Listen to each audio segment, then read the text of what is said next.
গুলি ছাড়ি দিবে। ও গলি সাইডে অনেক না, গলি সাইডে তো ভালো হইতো আর কি।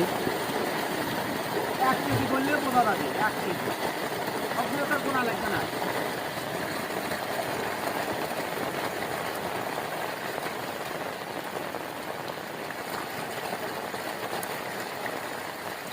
দেওয়াও পরে ফি টাকাটা গেলা কম বেশি হলে 26 গেলা আমার তো মনে হইলে এই মিলে তাইছেন আর আমার এই মিলে তাইছেন 26 26 দাও তৎকা ওই মিলে সমস্যা নেই, হ্যাঁ দাও দাও। 2 1 2 আরে 1 কেজি করলে তো বোঝা যাবে রে ভাই। তুমি ঝালি দাও, 1 কেজি করলে গোনা যাবে। 1 কেজিতে 10টা উঠলে তাহলে 50 কেজি তো করতে হবে। হিসাব করে না পাগলা হয়েছে আর আমার ভাইও